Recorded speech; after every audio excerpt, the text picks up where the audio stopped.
here we are in day number 0, and the question is, where do we begin if we want to learn JavaScript? Well, in my mind, the answer is simple. We begin with the language itself. But what do I mean by that? The human mind is made for language, right? The same way that a cheetah is born to run, you and I are born to use language. It's our superpower, and it comes naturally, right? Parents don't have to, quote, teach their children how to speak. You simply talk in front of a child, and they naturally absorb language. The human mind is able to put all the puzzle pieces together without breaking a sweat. So let's use this strength to our advantage, because I've found that when students view JavaScript, big picture, as a language just like English or Spanish or Mandarin, the learning process becomes so much easier. But on the other hand, if instead you view JavaScript as just a big long list of made-up words that you need to memorize, well, in that case, learning JavaScript feels like trying to grab a fistful of sand. Very difficult to grasp. So right now, let me give you an example of what I mean when I say that we should begin with the language itself. Let's take English as an example. So here's a sentence. The asked cat quickly ate the zizix. Now, 2 of the words in this sentence are made-up nonsense. But because we understand the structure of the English language, it doesn't really matter that we don't know what these words mean. We can still basically understand the sentence as a whole. So we want this same level of comfort with the JavaScript language. Because once you understand the structure of a language, it gives you contextual clues to help you understand what's going on, even if you don't understand each word individually. Right? We still know that there's a cat and it's quickly eating something. Okay, now at this point you might be wondering, what does this have to do with JavaScript and computer programming? Well, let me give you a metaphor. So again, let's take the English language, and we know that we speak English in many different environments. Just for 2 quick examples, let's take your family's home and your workplace. So you speak English in both environments, but each environment also has its own made-up words or jargon or slang that are not part of the language itself. Right? So maybe in your family's home, you have a made-up nonsense word to describe the way your dog eats its food. Who knows? Every home and family is different, but the point is that you probably have unique little phrases or words that if you used with a stranger, they would just look at you weird and have no idea what you mean. Right? And it's the same thing with your workplace. No matter which industry you work in, it probably has its own unique set of jargon or slang or made-up words. And people outside of your workplace environment probably will not understand these words or phrases.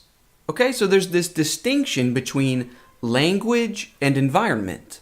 Okay, and it's the same thing with JavaScript. JavaScript is also spoken in different environments. Some of the most common are the web browser, Node.js, MongoDB, and countless others, but these are just 3 of the most popular. Don't worry, I do not expect you to know what Node is, and I do not expect you to know what MongoDB is. We will learn about those things later on in the course. For now, all you need to know is that there are multiple environments in which JavaScript can be spoken. And just like with the English environments, like our family's home and workplace, each environment has its own unique made-up words or jargon or slang. So for example, here's a line of JavaScript code that you would use in the web browser environment. Now don't worry, I do not expect you to understand this code at all. I'm only showing it right now to demonstrate the difference between language and environment. So hang in there with me. This code tells the web browser to show a pop-up message that reads, "Thanks for clicking," anytime the visitor clicks anywhere on the page. Now here's the important part. Even though this is a line of JavaScript code, none of these words are part of the JavaScript language. So for example, the word document, or the squished together phrase of add event listener, or the word click or alert. Yes, these are words in the English language, but they are not words in the JavaScript language. These words only have meaning within the context of the web browser environment. If you used any of these words in a different JavaScript environment, it would be like using one of your made-up family words with a stranger. Okay, but the question becomes, if these words are not in the JavaScript language, then what makes this line of code JavaScript? Well, it's the periods, the parentheses, the quotes, the commas, and the other symbols.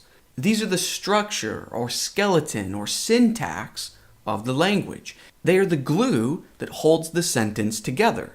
And that is what we want to learn first. That's exactly what we're going to focus on in this first chapter. By the end of this chapter, when you see a line of JavaScript code, you're going to have the same feeling as when I showed you this sentence in English, right? You might not understand every single word individually, but because you understand that there are adjectives and nouns and verbs, your mind is still able to get a general idea of what's going on. Okay, so we're going to get that same level of comfort and familiarity and even predictability with JavaScript. Getting to that point has got to be our first goal.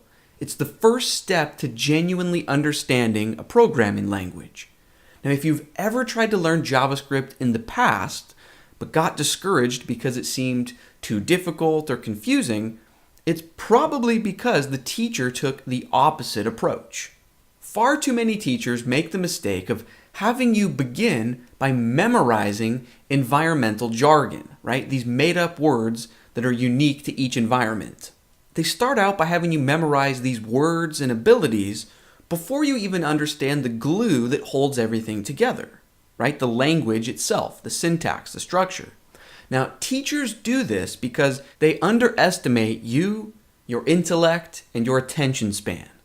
They think that if you don't build a cheesy, click me, I'm a button app in the first 10 minutes of the course that you'll get bored and give up. They think that you don't have the mental capacity for abstract ideas. And they think that you need to jump into concrete examples right away or you'll get confused. Okay, but I know that that's not true. The fact that you mastered the English language is proof that it's not true. Your mind was made for language, and we're going to leverage that on our way to becoming a full-stack JavaScript developer. So here's what we're going to do in this course. Like I said, in our first chapter, we're going to focus on the language itself. After that, once we've built up a bit of comfort, we're then going to learn the 3 most popular and lucrative JavaScript environments, which as of today are the web browser, Node.js, and MongoDB. Again, don't worry, at this point I do not expect you to know what Node or MongoDB are. We will learn about that later in the course. For now, all you need to know is that there are multiple JavaScript environments, and each one has its own unique set of jargon or slang or lingo or new vocabulary. And using these words is how we perform the unique abilities of that environment. Here's a quick example for each of these big 3 environments. Hey web browser, when someone clicks on this button, do this in response. Hey Node, when someone visits this URL, please show them this content. And hey MongoDB, please save this data into a database so we can access it later on in the future. Now obviously you can't just use plain English like this, but the idea is that each environment has its unique jargon or lingo or new vocabulary, new made-up words that you use in your code to perform these unique abilities. Okay, and as fun as that is, and as tempting as it might be to jump right into that, we need to begin first with the language itself, the symbols, the syntax, the structure, the anatomy of a JavaScript sentence. Once we're comfortable with that, then we can jump into the concrete uses for JavaScript in the real world in these environments. And that, my friends, is how we become a full-stack JavaScript developer. We combine the abstract with the concrete. We learn the language, and then we understand how to use it to build all layers of an application. This holistic skill set is incredibly in demand. It can be very lucrative, but more importantly, it can be very fun and rewarding. So I don't know about you, but I am very excited to get started on this JavaScript journey with you. In our very next lesson, we're going to begin coding, experimenting, and moving right along. So let's get things rolling, let's start building some momentum, and I will see you in the next lesson. The 10 Days of JavaScript is the first chapter for my upcoming premium course, Full Stack JavaScript from Scratch. I'm making these first 10 or 11 videos freely available on YouTube, and so for the next 10 days, I'm going to upload one new video each day. So stay tuned, or if you're watching this in the future, all the lessons are up, so feel free to binge watch. The full premium course is not available just yet, but if you subscribe to this channel, you'll be notified as soon as it's out. Or if you're watching this video in the future, it's already available. Enjoy!